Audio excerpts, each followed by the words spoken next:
আমি দেখেছি যেই কাজটার ওপরে আমি একটুখানি বেশি ভেবে নিই না, সেইটাই আমার হয় না। তো ভেবেছিলাম যে এইবার ঘুরতে যাওয়ার আগে চুলটা কাটিং করব, প্লাস হাইলাইট করব চুলে, একটু অন্যরকম লুক আনার চেষ্টা করব। কিন্তু ওই যে বললাম, সময় না নিজে সময় বার করতে পারলাম না, আমার শখটা পূরণ হলো। তো যাই হোক, এই ক্ষেপে তো হলো না, নেক্সট বার দেখতে হবে। সেই ঘুরে ফিরে আমার হেনাতেই আসতে হলো। হেনা লাগানোর হলে পরে আরও 2-3-4 দিন আগে লাগালেই ভালো হতো, কিন্তু আর কি আর করা যাবে। তো আজকেই লাগাচ্ছি, এরপরে রান্নাবান্নাও আছে, গোটা কাজ আছে। আর হেনাটা সকালবেলায় লাগাতে অনেকটা টাইম লেগে গেল, তো আমারটা লাগিয়ে নিয়ে এরপর মায়েরটাও লাগিয়ে দিচ্ছি। আসলে পিছনটা মা দিতে পারে না, ওই জন্য পিছনটা লাগিয়ে দিচ্ছি। মানে পিছনটা কেউই দিতে পারে না, হেনা যদি কেউ একটু লাগিয়ে দেয় সেটা খুব ভালো হয়, কিন্তু আমার ক্ষেত্রে তো সেটা হবে না, কারণ মা পারবে না। আর আমি এখন কোথায় যাব, কার কাছে যাব লাগাতে? ওই জন্য নিজেরটা তো নিজেকেই করতে হয়, কিন্তু মায়েরটা লাগিয়ে দিলাম।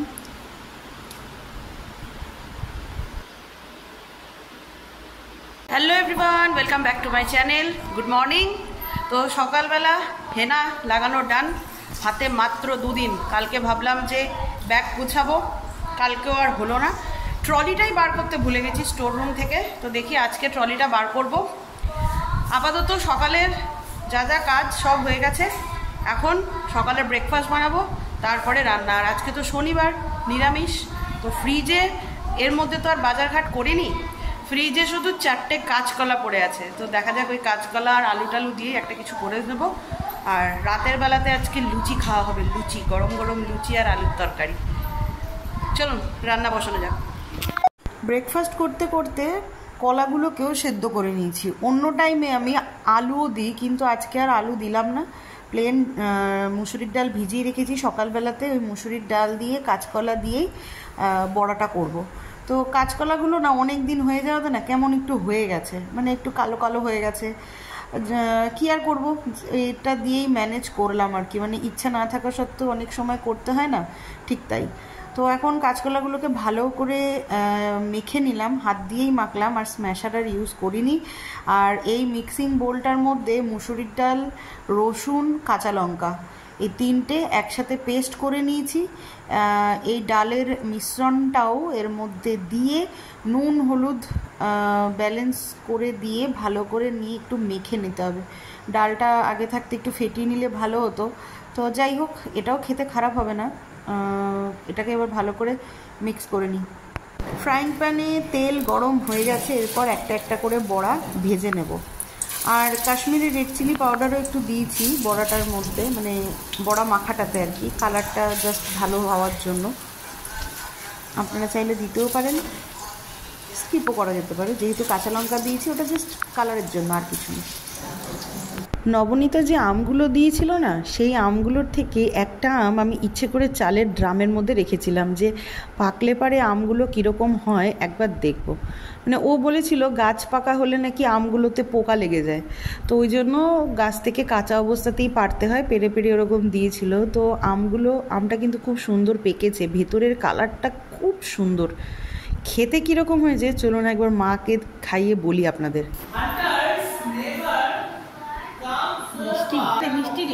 মিষ্টি আর 4টে আমি ঢুকিয়ে দিয়েছি। আর 4টে ঢুকিয়ে দিয়েছি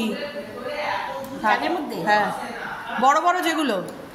তো পেকে যাবে, তো বেশি কেন পাকবে, আজকে দিস না। আর অলি রানী এখন আম খাচ্ছে, চালে চুবানো আম। মিষ্টি না? আচ্ছা, এখানে সর্ষের তেল দিয়েছি ফার্স্টে, দিয়ে তারপরে কালো জিরে ফোড়ন দিয়ে পেঁয়াজগুলোকে হালকা ভেজে নিচ্ছি। তারপর আদা রসুন পেঁয়াজ কাঁচা লঙ্কার পেস্ট দিলাম, আর ঘরের যা রেগুলার মশলা থাকে, জিরের গুঁড়ো, ধনের গুঁড়ো, হলুদ গুঁড়ো, সবগুলো দিয়ে ভালো করে মশলাগুলোকে একটু কষিয়ে নেব। মশলা কষানো হয়ে গেছে, এরপরে জল দিয়ে দিলাম। জলটা একদম অল্পই দেবো। তারপর ফুটে উঠলে পারি বড়াগুলো দিয়ে 2 ফুট দিয়েই নামিয়ে দেবো। তো বড়াগুলো দিয়ে দিলাম ফুটন্ত ঝোলে, নামানোর আগে ঘি আর গরম মশলা দিয়ে নামাবো। প্রথমে ভেবেছিলাম হচ্ছে নর্মাল হিং ফোড়ন দিয়ে আদা দিয়ে আর কাঁচা লঙ্কা দিয়ে জিরে বাটা দিয়ে কোপ্তা কারিটা করবো। তারপরে ভাবলাম যে না, হিং নেই, হিং ঘরে নেই, টমেটো বাড়ন্ত হয়ে গেছে, টমেটো মানে যেহেতু বাজার করা হয়নি, অর্ধেক জিনিসই নেই, ওই জন্য ভাবলাম যে না থাক, পেঁয়াজ রসুন দিয়েই করি। কারণ বেকার যদি খেতে বাজে হয় তখন এমনিই নিরামিষ মিস্টার দাস খাই করে, মানে নিরামিষটা মিস্টার দাস খুব একটা ভালোভাবে নেয় না, তারপরে যদি ভাত খেতে না পারে তখন আবার উল্টে আর আমাকে বকবে। তো যাই হোক, রান্না আমার কমপ্লিট। এরপরে যাব হচ্ছে স্নানে। মাথাটা প্রায় অলমোস্ট শুকিয়ে এসছে, কয়েকটা জামা কাপড় আছে, ওইগুলো ছাদে যাব, গিয়ে ওগুলো ধুয়ে মেলে দিয়ে তারপরে স্নানে যাব। ছাদে গেলে পরে যেইটুকু কাঁচা আছে এইটুকু আশা করি শুকিয়ে যাবে।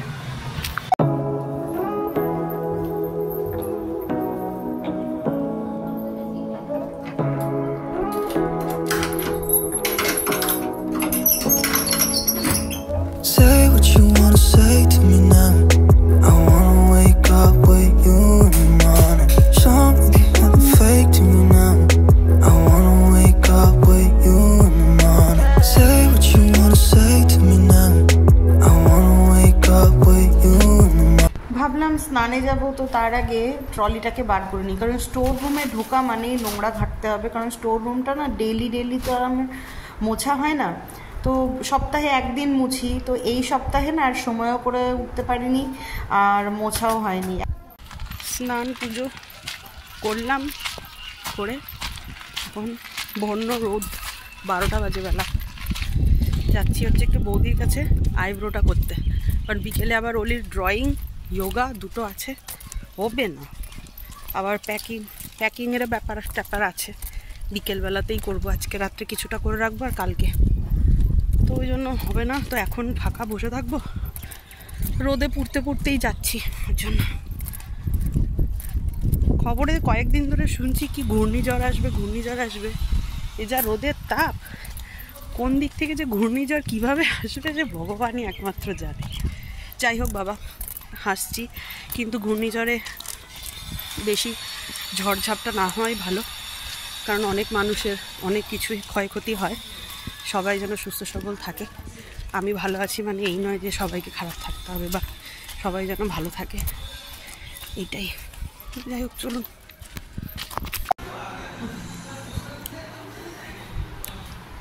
বাইরে এত রোদ, আর এই রোদে ঠান্ডা ঠান্ডা আইসক্রিম,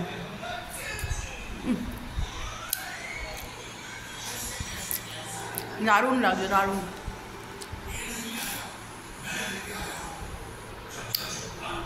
এইটা হয়ে যাবে। কোনটা ভালো লাগছে? রাধাকৃষ্ণটা ভালো লাগছে, ওটাও ভালো লাগছে।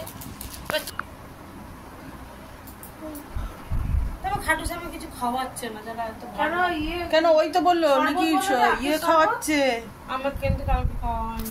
এখানে জয়শ্রীদির খাজানা খুলে গেছে। এই যে এটা না না না না, আমি নিয়েছি এই দুটো বুকাডি, আর এটা একটা ইউনিক দেখলাম পিস, এটা নিলাম। আমি একটা অর্ডার দিয়েছিলাম যেটা ওর কাছ থেকে আমার নেওয়া ছিল, শয়তানটা এনে দেয়নি আমাকে। কবে স্টক আসবে তারপরে। এই যে বুকাডি কালেকশন আরও আছে, আরও আসবে। এইটাও ভালো, কিন্তু এটা আমার মুখটা ছোট হলে পরে ভালো লাগবে, এই বড় মুখে ভালো লাগবে। এটা হ্যাঙ্গিং পড়লে কি ক্ষতি? হ্যাঙ্গিং পড়লে তো হ্যাঙ্গিংয়ের তো গদা আছে, হ্যাঁ এটা বেশ সুন্দর, ভালো লাগছে, নিলে নিতে পারো। কত এটার দাম? মূল্য কত? আমাদের সন্ধ্যাবেলার চা, যেটা আমরা রাস্তায় খাবো আজকে ভেবেছিলাম, জয়শ্রীদি, পিয়ালি আর আমি, কিন্তু হলো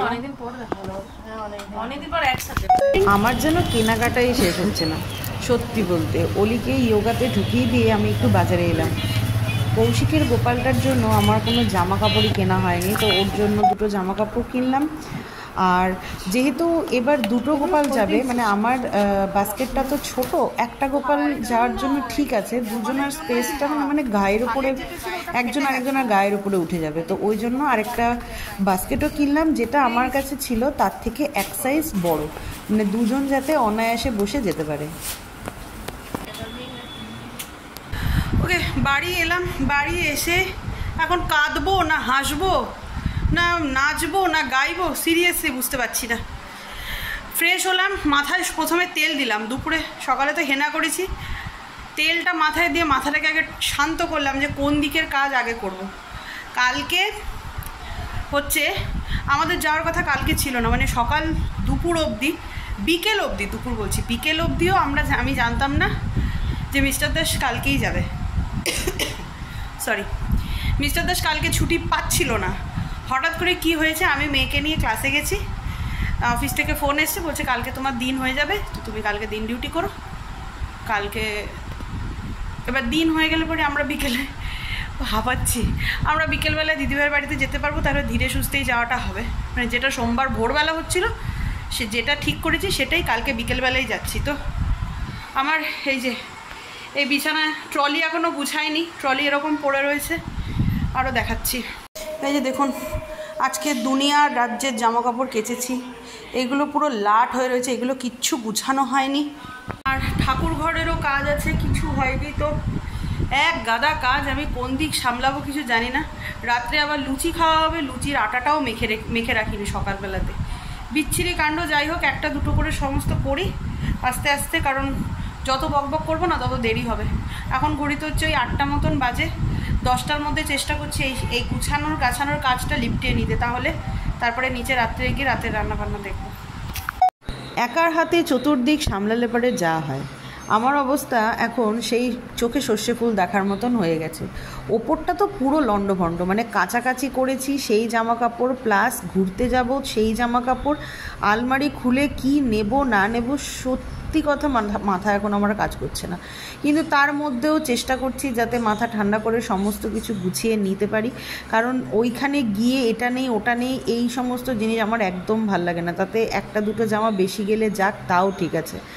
আর 3টে মানুষের জামা নিতে হবে, কে কখন কোনটা কি পরবে। মানে মিস্টার দাসেরটাও তো আগেই দিয়ে দেয় আমাকে, কিন্তু আমার আর মেয়েরটা চিন্তা ভাবনা করতে করতেই আমার কতটা সময় চলে যায়। যাই হোক, এটা মনে হয় আমার সাথেই কি একার হয় নাকি সবার সাথেই হয়, এটা আমি মাঝে মাঝে বুঝে পাই না। কী আর করা যাবে। তো গুছিয়ে গেছি, উঠেছি হাফ, আর এখন ঘড়িতে 11টা 5। মেয়েকে আর মাকে অনেকক্ষণ আগে খেতে দিয়ে গেছি, ওরা খেয়ে দিয়ে শুয়ে পড়েছে। এখন 11টা 5 বাজে, এখন আমি লুচি ভাজছি। কখন খাবো কখন শোবো আমি জানি না। ভিডিও এডিটও করিনি আজকে। সকাল থেকে আমার একটা মানে দিন গেল, মানে এক একটা দিন যায় না মানুষের, সত্যিই তাই। আজকের দিনটা মানে হেট্রিক গেছে, শুধু দৌড়িয়েই গেলাম সারাদিন। যাই হোক, আজকের ব্লগটা এখানেই শেষ করছি। কালকে নতুন আরেকটা ব্লগ নিয়ে ফিরবো। তো ততক্ষণের জন্য সবাই সুস্থ থাকবেন, ভালো থাকবেন, সবাইকে ভালো রাখবেন। দেখা হচ্ছে পরের ভিডিওতে। ততক্ষণের জন্য গুড নাইট।